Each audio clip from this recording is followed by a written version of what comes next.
नमस्कार. तुम्हीही बांधकाम कामगार फॉर्म भरला आहे का? तर बांधकाम कामगार बांधवांनो आणि भगिनींनो, स्वागत आहे तुमचं आपल्या चॅनलवरती.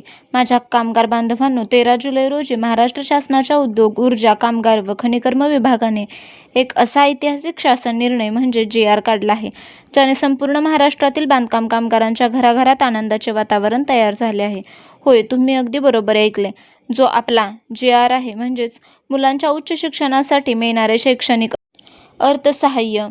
या योजनेचे नियम, अटी, कागदपत्रे आणि सर्वात महत्त्वाचे म्हणजे मिळणारी रक्कम सरकारने पूर्णपणे बदलून टाकली आहे. पूर्वी मुलांना खूप कमी रक्कम मिळायची. काही वर्गांना 5,000, काहींना 10,000 मिळायचे. पण आता नवीन सुधारित नियमांनुसार तुमच्या मुलांना थेट 20,000 रुपयांपासून ते तब्बल 1,00,000पर्यंत प्रतिवर्षी स्कॉलरशिप मिळणार आहे. पण थांबायचं नाही. हा नवीन जी.आर. जसा दिसायला सोपा आहे, तसाच यामध्ये काही अतिशय कडक नियम आणि नवीन अटी टाकण्यात आल्या आहेत. जर तुम्ही अर्ज करताना एक छोटीशी चूक जरी केली, तरी जुन्या पद्धतीने फॉर्म भरला, तर तुमचा अर्ज थेट रिजेक्ट म्हणजेच बाद केला जाणार आहे. यामध्ये एक नवीन शैक्षणिक स्वयंघोषणापत्र जोडणे अनिवार्य केले आहे. ते काय आहे, ते कसे भरायचे, नवीन रक्कम कोणत्या वर्गाला किती मिळणार, तुमच्या पहिल्या 2 मुलांनाच लाभ कसा मिळणार, पत्नीला शिक्षण घ्यायचे असेल तर काय नियम आहेत, या सर्व गोष्टी आजच्या या व्हिडिओमध्ये आपण सविस्तर पाहणार आहोत.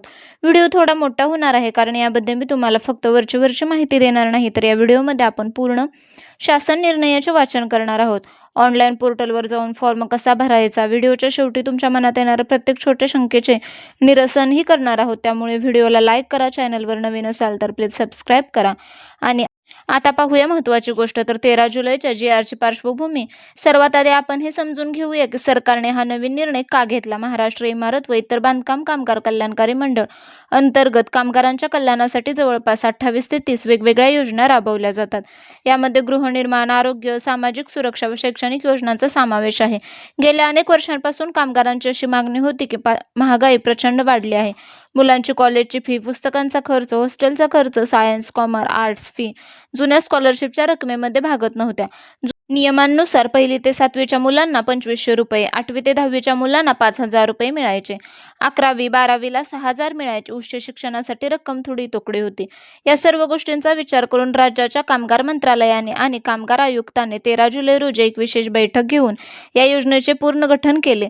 शासनाचे असे मत आहे की बांधकाम कामगारांची मुले केवळ मजुरी न करता त्यांनी उच्च शिक्षण घेऊन इंजिनियर, डॉक्टर, वकील आणि मोठे अधिकारी झाले पाहिजे. जर पैशाअभावी एखाद्या गरीब कामगाराच्या मुलाचे शिक्षण सुटत असेल, तर ते शासनाचे अपयश असेल. म्हणून 13 जुलै मोठा निर्णय घेण्यात आला. त्यामध्ये काय ठरलं, तर नवीन सुधारित शैक्षणिक रकमांची आपण सविस्तर गोष्ट पाहूया. तर आपण वळूया सर्वात महत्त्वाच्या बातमीकडे. तर कोणत्या वर्गात शिकणाऱ्या मुलाला किती मिळणार, तर नवीन जी.आर.नुसार प्राथमिक शिक्षणातील काही बदल करून उच्च शिक्षणावर आणि माध्यमिक शिक्षणावर सरकारने पूर्ण लक्ष केंद्रित केले आहे. तर हे 7 टप्प्यांमध्ये मांडले गेले आहे. तर पाहूया. टप्पा क्रमांक 1, इयत्ता 9वी ते उत्तीर्ण. जर तुमचा मुलगा किंवा मुलगी इयत्ता 9वी उत्तीर्ण होऊन 10वीमध्ये गेली असेल, तर पुढील शिक्षणाच्या खर्चासाठी सरकार तुम्हाला प्रतिवर्ष 20,000 रुपये देणार आहे. विचार करा, पूर्वी ही रक्कम खूप कमी होती, आता थेट 20,000 रुपये मिळतील. टप्पा दुसरा, इयत्ता 11वी पास असलेल्या पाल्याने 11वी सायन्स, कॉमर्स किंवा आर्ट्स उत्तीर्ण केली असेल आणि तो आता 12वीमध्ये शिकत असेल, तर त्याला उच्च माध्यमिक शिक्षणासाठी प्रतिवर्षी 25,000 रुपये अर्थसहाय्य दिले जाईल. तसेच टप्पा तिसरा, सामान्य पदवी अभ्यासक्रम म्हणजे general degree courses, arts, commerce, science असेल, तर 12वी झाल्यानंतर मुले जेव्हा BAला, BCom, BSc किंवा 3 वर्षाची कोणतीही पदवी घेत असतील, तर त्यांना प्रतिवर्षी 20,000 रुपये दिले जातील. म्हणजे 3 वर्षात एकूण 60,000 रुपये मिळतील. टप्पा चौथा, शासनमान्य पदवी म्हणजेच डिप्लोमा कोर्सेस. 10वी किंवा 12वी नंतर अनेक मुले तंत्रनिकेतन म्हणजेच डिप्लोमा कोर्सेसला घेतात. मग त्याच्यामध्ये टेक्निक डिप्लोमा असेल, mechanical, civil, computer, electrical engineer, कोणतेही शासनमान्य 2 ते 3 वर्षाचे डिप्लोमा कोर्सेस असतात. या सर्व विद्यार्थ्यांना प्रतिवर्षी 20,000 रुपये शासनाकडून दिले जातील. तसेच टप्पा 5वा, पदव्युत्तर पदविका म्हणजेच जे पोस्ट ग्रॅज्युएशन डिप्लोमा म्हणजेच PG डिप्लोमा जर करत असतील, तर त्यांना ग्रॅज्युएशन पूर्ण केले असेल आणि त्यानंतर एखादी विशेष पोस्ट करायची असेल, जो किमान 1 किंवा त्यापेक्षा जास्त कालावधी वर्षाचा असेल, तर त्या अशा उच्च शिक्षण घेणाऱ्या विद्यार्थ्याला प्रतिवर्षी 25,000 रुपये लाभ दिला जाईल. आता पाहूया टप्पा 6 म्हणजेच प्रोफेशनल इंजिनिअरिंग डिग्री किंवा त्यामध्ये BE, BTech. आता इथून पुढे रकमा खूप मोठ्या आहेत. जर तुमचा मुलगा किंवा मुलगी यामध्ये शिक्षण घेत असतील, ज्यामध्ये BE, BTech असेल, तर इंजिनिअरिंगच्या विद्यार्थ्याला प्रतिवर्षाला 60,000 रुपये थेट बँक खात्यात दिले जातील. इंजिनिअरिंगचे शिक्षण 4 वर्षाचे असते, म्हणजे 4 वर्षात सरकारकडून एकूण 2,40,000 रुपये त्या विद्यार्थ्याला मिळतील. आता पाहूया टप्पा 7वा. व्यावसायिक वैद्यकीय पदवी अभ्यासक्रम, म्हणजे ज्यामध्ये प्रोफेशनल मेडिकल डिग्री असेल, MBBS, BMS, BHMS.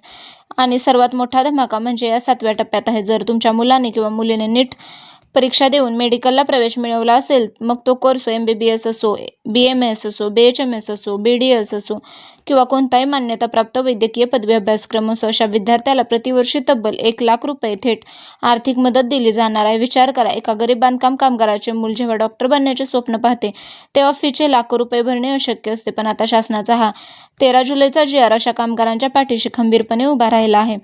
तर बांधवांनो, या रकमा पाहून तुमच्या लक्षात आले असेल की सरकारने पैशांमध्ये किती मोठी वाढ केली आहे. पण हे पैसे मिळवण्यासाठी निकष काय आहेत ते आता आपण पाहूया. तर या योजनेच्या नवीन अटी आणि पात्रता पाहूया. तर आपण 13 जुलैच्या GR मध्ये अत्यंत कडकपणे सांगण्यात आले आहे, जर तुम्ही या अटी पूर्ण केल्या नाही तर तुमचा फॉर्म रिजेक्ट होईल. त्यामुळे प्रत्येक अट नीट समजून घ्या. तर अट क्रमांक 1, पालकांचे कामगार कार्ड वैध आणि सक्रिय म्हणजेच ॲक्टिव्ह असणे अनिवार्य आहे. ही पहिली मुख्य अट. म्हणजे ज्या मातापित्यांच्या नावावर बांधकाम कामगार कार्ड आहे, त्यांचे कार्ड लाईव्ह म्हणजे सक्रिय असले पाहिजे. जर तुमच्या कार्डाची मुदत संपली असेल, एक्सपायर्ड, किंवा तुम्ही दरवर्षी भरावयाची नूतनीकरण रिन्युअल फी भरली नसेल, तर तुम्हाला योजनेचा फॉर्म भरता येणार नाही. त्यामुळे फॉर्म भरण्यापूर्वी आपले नूतनीकरण करून घ्या. अट क्रमांक 2, फक्त पहिल्या 2 पाल्यांसाठीच म्हणजेच मुलांसाठी ही मर्यादा. ही अतिशय महत्त्वाचा नियम आहे. शासनाने लोकसंख्या नियंत्रणाचा विचार करून हा नियम लागू केला आहे. बांधकाम कामगाराच्या केवळ पहिल्या 2 मुलांनाच या शैक्षणिक योजनेचा लाभ घेता येईल. जर तुम्हाला 3 मुले असतील तर पहिल्या 2 मोठ्या मुलांनाच लाभ मिळेल. तिसऱ्या अपत्याला या योजनेचा 1 रुपयाही मिळणार नाही. अर्ज करताना तुम्हाला अपत्यांचे स्वयंघोषणापत्र द्यावे लागते. आता पाहूया अट क्रमांक 3, पत्नीसाठी विशेष सवलत. या GR मध्ये एक अतिशय सुंदर आणि कौतुकास्पद तरतूद करण्यात आली आहे. जर नोंदणीकृत बांधकाम कामगाराच्या पत्नीला तिचे शिक्षण पुढे चालू ठेवायचे असेल, तिने पदवी, पदविका किंवा वैद्यकीय अभियांत्रिकी क्षेत्रात प्रवेश घेतला असेल, तर कामगाराच्या पत्नीला सुद्धा विद्यार्थ्यांप्रमाणेच सर्व लाभ दिले जातील. म्हणजेच महिला सक्षमीकरणासाठी हा खूप मोठा निर्णय आहे. आता पाहूया अट क्रमांक 4, तर इयत्ता उत्तीर्ण असणे आवश्यक, म्हणजेच नो फेल अलाउड. मित्रांनो, हा लाभ मिळवण्यासाठी विद्यार्थ्याने मागील वर्ष उत्तीर्ण पास केलेले असावे. जर एखादा विद्यार्थी नापास झाला असेल, तर त्याला त्या नापास वर्षासाठी किंवा पुढील वर्षासाठी जोपर्यंत तो पास होत नाही तोपर्यंत लाभ मिळणार नाही. म्हणजेच AT-KTच्या बाबतीत विद्यापीठाच्या नियमानुसार सवलत मिळते, पण पूर्ण नापास विद्यार्थ्यांचा अर्ज बाद होतो. आता पाहूया अट क्रमांक 5, शैक्षणिक स्वयंघोषणापत्र म्हणजेच एज्युकेशनल सेल्फ डिक्लेरेशन बंधनकारक. 2026च्या नवीन सुधारित GR मध्ये भ्रष्टाचार आणि खोटे अर्ज रोखण्यासाठी एक नवीन नियम आणला आहे. आता तुम्हाला ऑनलाईन फॉर्म भरताना शाळा किंवा कॉलेजच्या बोनाफाईड सोबतच शासनाने दिलेल्या नवीन फॉर्मॅटमधील शैक्षणिक स्वयंघोषणापत्र म्हणजे स्वतःच्या हाताने भरून त्यावर सही करून अपलोड करावे लागेल. या घोषणापत्रात असे लिहिले असते की मी फक्त पहिल्या 2 मुलांसाठीच अर्ज करत आहे आणि दिलेली माहिती खोटी आढळल्यास माझ्यावर कायदेशीर कारवाई होईल. हे घोषणापत्र जोडले नाही तर सिस्टीम तुमचा फॉर्म स्वीकारणार नाही. आता पाहूया आवश्यक कागदपत्रांची संपूर्ण यादी. तुम्हाला फॉर्म भरताना कोणकोणती कागदपत्रे सोबत ठेवायची आहेत, तर बांधवांनो, तुम्ही ही यादी लिहून घ्या, जेणेकरून जेव्हा तुम्ही ऑनलाईन सेंटरवर किंवा CSC केंद्रावर जाल तेव्हा तुमची धावपळ होणार नाही. तर तुम्हाला पहिला हवाय कामगाराचे वैध नोंदणी प्रमाणपत्र म्हणजे स्मार्ट कार्ड रजिस्ट्रेशन सर्टिफिकेट, ज्यावर तुमचा MHA नंबर स्पष्ट दिसला पाहिजे आणि ते कार्ड चालू असावे. दुसरं म्हणजे चालू वर्षाची नूतनीकरण पावती म्हणजेच लेटेस्ट रिन्युअल रिसिट. जर तुम्ही नुकतेच नूतनीकरण केले असेल तर ती पावती न्यावी. तसेच विद्यार्थ्याचे आधार कार्डवर विद्यार्थ्याचे नाव आणि जन्मतारीख बरोबर असणे आवश्यक आहे. तसेच मागील वर्षाची उत्तीर्ण गुणपत्रिका, लास्ट इयर पास्ड मार्कशीट, तसेच गुणपत्रिकेवर शाळा किंवा कॉलेजचा शिक्का आणि प्राचार्यांची सही स्पष्ट असावी. ऑनलाईन निकालाची कॉपी असल्यास ती कॉलेजकडून प्रमाणित म्हणजेच ट्रू कॉपी अटेस्टेड करून घ्यावी. तसेच चालू वर्षाचे बोनाफाईड सर्टिफिकेट किंवा प्रवेश पावती. तसेच विद्यार्थी सध्या ज्या वर्गात शिकत आहे त्या कॉलेज किंवा शाळेचे चालू वर्षाचे बोनाफाईड सर्टिफिकेट अत्यंत महत्त्वाचे आहे. पुढचं म्हणजे विद्यार्थ्याचे स्वतःचे बँक पासबुक. तर हा नवीन नियम लक्षात ठेवा. पैशाची रक्कम मोठी असल्यामुळे पालकांच्या खात्याऐवजी थेट विद्यार्थ्यांच्या बँक खात्यात पैसे जमा करण्याचा निर्णय घेतला आहे. त्यामुळे विद्यार्थ्याचे राष्ट्रीयकृत बँकेत खाते असणे आवश्यक आहे आणि ते आधार कार्डशी लिंक असावे. नंतरचं डॉक्युमेंट आहे रेशन कार्ड, ज्यामध्ये कामगार आणि विद्यार्थ्याचे नाव स्पष्ट असावे. तसेच पुढे म्हणजे नवीन शैक्षणिक स्वयंघोषणापत्र. हे प्रतिज्ञापत्र तुम्हाला डाउनलोड करून त्यावर पालकाची आणि विद्यार्थ्याची सही करून अपलोड करावे लागेल. तर ही सर्व कागदपत्रे मूळ ओरिजिनल असावे. झेरॉक्स कॉपी स्कॅन करून अपलोड केल्यास बऱ्याचदा अक्षर अस्पष्ट येते आणि कामगार अधिकारी तुमचा फॉर्म क्वेरीमध्ये टाकतात आणि रिजेक्ट करतात. तर माझ्या लाडक्या कामगार बांधवांनो, हा होता 13 जुलै रोजी आलेल्या बांधकाम कामगार योजनेचा, शैक्षणिक सुधारित योजनेचा संपूर्ण व्हिडिओ. यामध्ये मी तुम्हाला सोप्या भाषेत नवीन नियम, अटी, कागदपत्रे आणि रकमा आणि ऑनलाईन अर्जाची संपूर्ण माहिती दिली आहे. मी आशा करते तुम्हाला ही माहिती आवडली असेल. जर आवडली असेल तर प्लीज लाईक करा, व्हिडिओला शेअर करा, कमेंट करून सांगा तुम्ही याचा लाभ घेत आहात का, आणि जर घेत असाल तर नक्की हा व्हिडिओ तुमच्यासाठी खूप महत्त्वाचा असेल. आणि जर कोणी तुमच्या ओळखीत बांधकाम कामगार योजनेत असतील तर त्यांना हा व्हिडिओ शेअर करा.